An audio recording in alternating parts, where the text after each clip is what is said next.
What's up, guys? Miss me?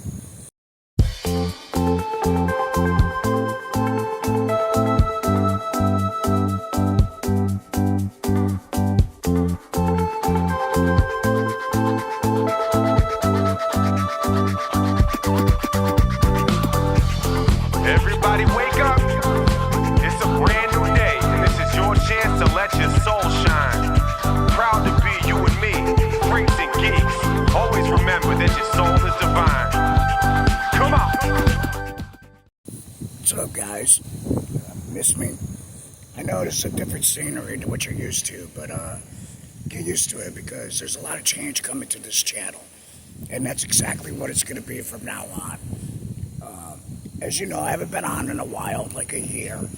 And honestly, I think I pretty much told you guys everything you need to know, right? I interviewed a surgeon, a nurse. I interviewed other laryngectomies. So I've pretty much done everything I can there at that point, right? Gave you my experience. The only thing left is to give you my 5-year experience, since it's been 5 years since being diagnosed and going through all my surgery and radiation and chemo. It was a fun time, right?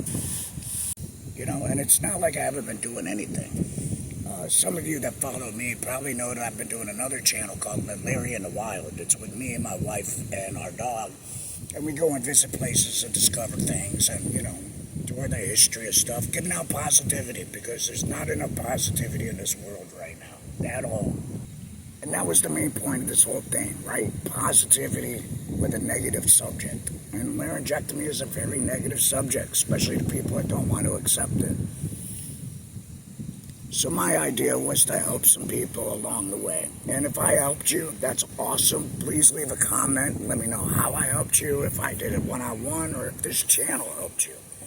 Or if I directed you somewhere to get help. If I helped in some way, let me know. Now, let's go over some things that I've learned within my 5-year journey of cancer. One, cancer does suck. It sucks bad. But I always ended up being positivity about it. Tried to anyway. I always made jokes about it. Because, I'm one of those, if you don't laugh through it, man, you're not going to get through it, So, my saying is, yeah, cancer sucked, but it was just cancer, and I kicked its ass. The other thing I learned is, other than a few minor things, like, I'm not going for a run. I didn't do that before. I'm not going for a swim anytime soon. I could do it once, but I wasn't swimming much before. What I have noticed, though, is now that I can't swim, I want to swim at all my favorite spots. All my favorite spots. Didn't give a shit before the cancer. But now that I had cancer, now that I can't, I want to go to my favorite spot. That's the one thing I learned. Another thing I learned is people really don't give a shit you had cancer. It's not like a, oh, woe is me thing. Nobody cares, man. You had cancer, so did Tina down the street. Nobody, it's so common nowadays. The difference is with our cancer, you're going to recognize something is wrong, right? When you see me, you're going to recognize something is wrong.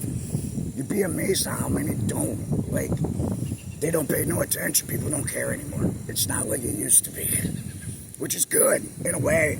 And in other ways, not so much. If you're one of those that want people to feel sorry for you, guess what? This ain't it. Nobody gives a shit. But other than the normal things you would do in life, man, have not changed for me any. I might get a little bit more wind into what I normally would have, but nothing major. Like when I shovel snow in the wintertime, I just take my time with it. I don't rush it. I'm not 14 anymore. You just got to remember that either way. Either way, I'm a 40-something-year-old, I can't even remember, 46-year-old man. Some things I'm just not going to be able to do anymore, regardless. Father Time has, won. Not to mention, they say your body is a temple, but I treated mine more like the temple of doom. So don't do that. Another thing I learned is the medical community don't know anything about us. I knew this beforehand, but you'd be amazed at how many doctors you'll meet, and they'll act like they know. Oh, yeah, I know. And then they have no idea. They confuse it with a trach, And it's like there's a stoma and a trach. A trach is going to close. A stoma is a permanent hole in the body. So even if you got a bag that you're peeing in or whatever, That is a stoma. That is a permanent hole that's not going to close. So trying to get people to understand the difference has been a little challenging. Communication. So at first I had problems because I was using the EL, and if you don't sound as clear as me, you're going to have a little bit of an issue. What I've learned is to take time, be patient with people, and then some people just don't have the patience for you. They're not gonna sit there and try to listen to you. So you just got to take it with a grain of salt, move on. You know what I mean? Find somebody that will, like if you're trying to find somebody in a store that works there, is trying to help you, and if they don't understand you, just find somebody else. Don't even argue it. Don't get mad. Don't get discouraged. You got to look at it at their point of view. First of all, they're in shock and awe, like, what the hell are you? Then you're coming at them sounding the way you do. So you got to look at it at both sides. You know what I mean? Don't get discouraged, though. Do not get discouraged. Keep trying. Keep going out. Keep doing what you got to do. It's the only way to overcome anything, man. Nobody picks up a guitar and is shredding Stairway to Heaven right away, right? Hey.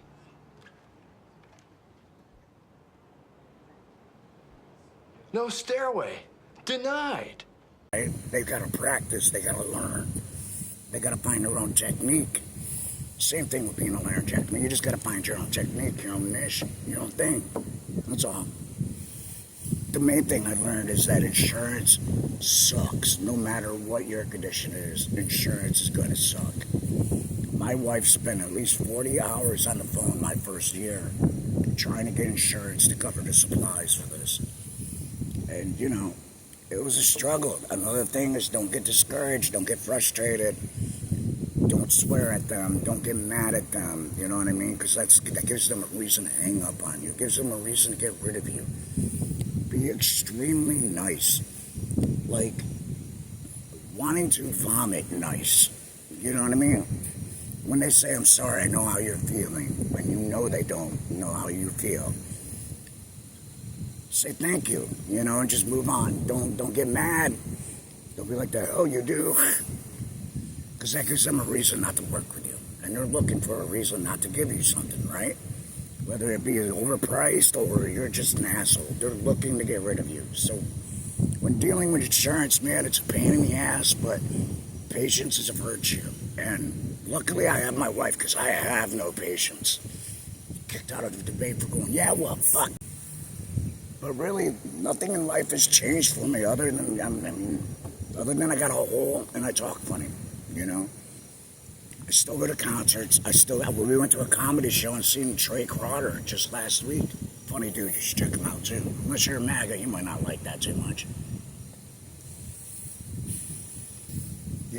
My diet has changed, but that's not because of a laryngectomy. That's because I have GERD, I can't eat the foods that I used to eat. I can't be drinking a bunch of alcohol, eating sausage, I gotta watch what time I eat. Being a laryngectomy, that's different. Like, you're not eating a bowl of cereal and going to bed. That's just not happening. It's gonna come right back up. You gotta give it time to settle. And I really suggest just going for a small walk after you eat, man. That'll digest a little bit. Another thing I learned is vomiting as a laryngectomy sucks, especially if you have GERDs. So with GERDs, it's stomach acid, right? All that good stuff, heartburn to the max. And I ended up vomiting one night, not to gross anybody out, and it came out, it was stomach acid, it came out my nose. It was the worst thing ever, because if you're a laryngectomy, you're not blowing your nose like you used to, if at all, and I can barely blow my nose. I can blow my nose actually pretty good, but it wasn't enough to get it out, and it just burned and sucked. It was the worst hour of my life, man. And it was like 3 a.m. I had to work that day. It was a good time. That's the other thing. That's the other reason why I say life hasn't changed much. I still got to work. You know what I mean? I'm working part-time just to make up what fucking disability doesn't cover, because disability isn't great. It pays the rent, but that's only because my rent is so cheap. If my rent was any more than what it is, we'd be screwed. That's the other thing I learned is disability is a pain right in the ass, too.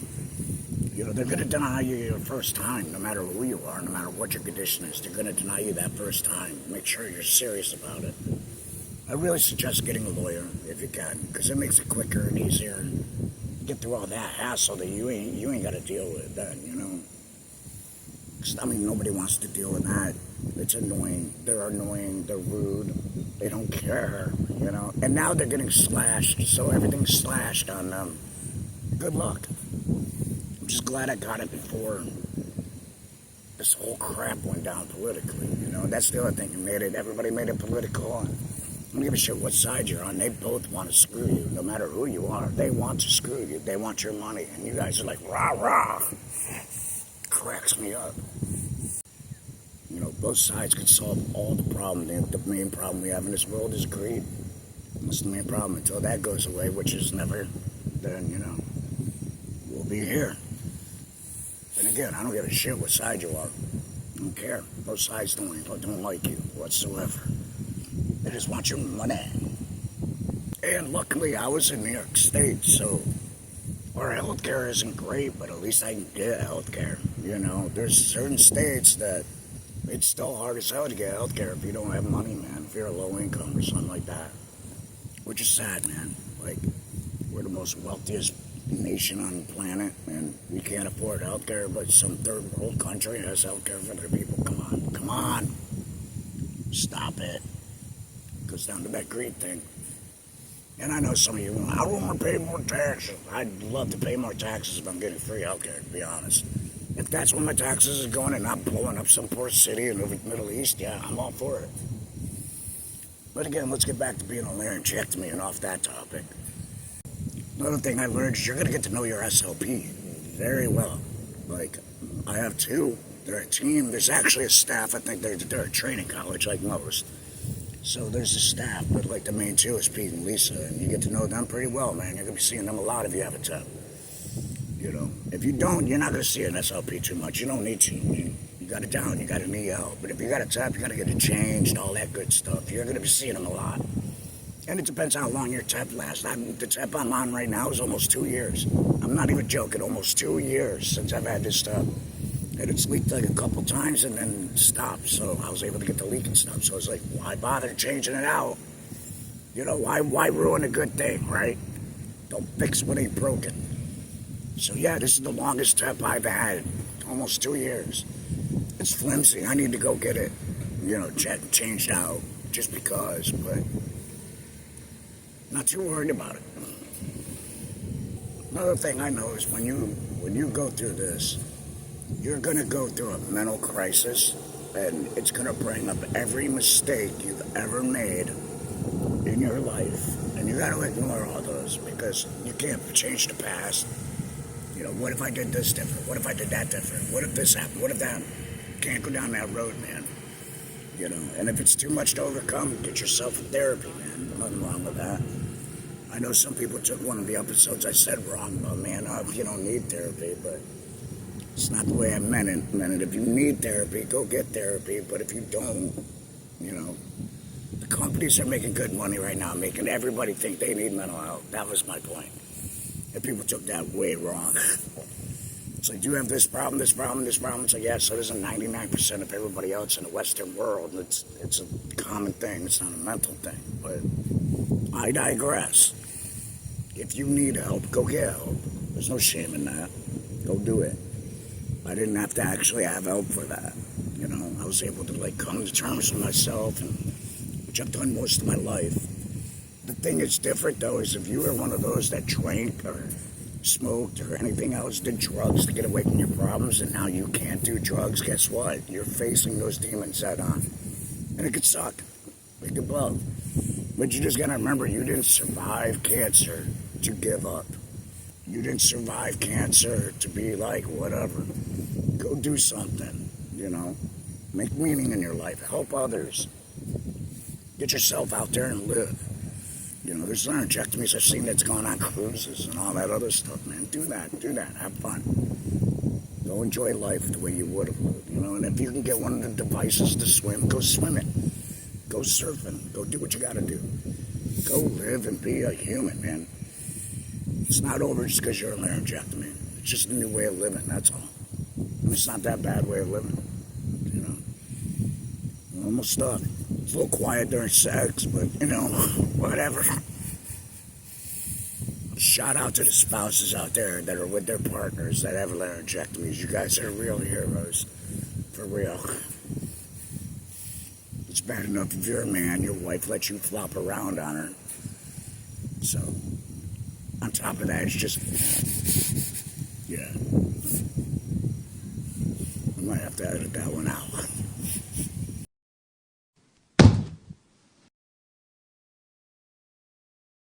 Another thing I recommend is get yourself a pet.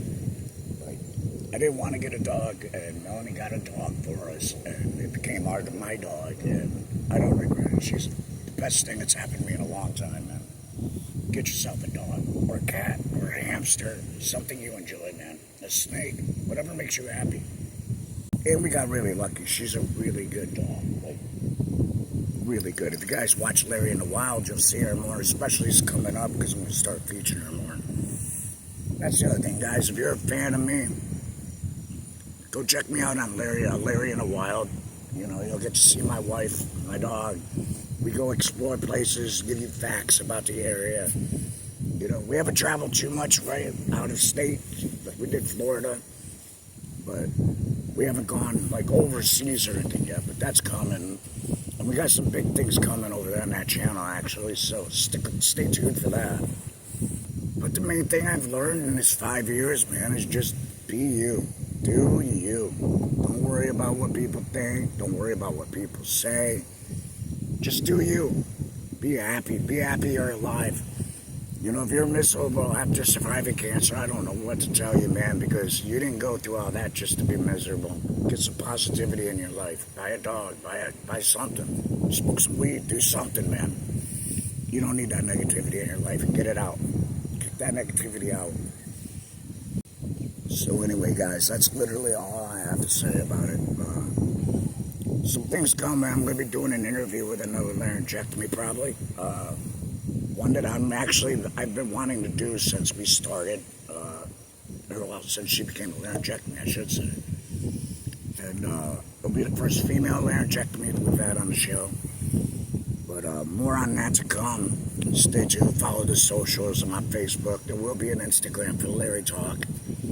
Not sure about I have a Twitter, or not Twitter, but a TikTok. But that's more me being an idiot. It's not really for this. But if you like it, go over and find me. I'm on Larry Talk. Or just look up Henry. Just look up laryngectomy. I'll show up. So other than that, man, guys, stay tuned. Sorry for the long delays and stuff like that. But judging by the views, nobody really cared much. So. Well, yeah, and the podcast itself is no longer going to be either. This is just going to be a YouTube channel only. Again, judging by views, nobody cares. But I didn't see the point in paying money to have my podcast hosted for like 8 people a month, 2 people a month, you know. And I don't do this enough for that to make sense. You get what I mean? You know, if I was popping up a show every day, yeah, that'd be one thing. But I don't do it enough. And the same thing with the webpage. The webpage is gone. I didn't see the point in paying for the webpage just to, you know, 5 people a year, you know. So that's deleted, and it's just going to be this Facebook and Instagram. And whatever I do on TikTok, whatever I do, you know what I mean? But that, again, that's just like my personal fun page. And started off just for this, and then it went off the rails. So, alright guys, until then, I am your favorite laryngectomy, and I am out.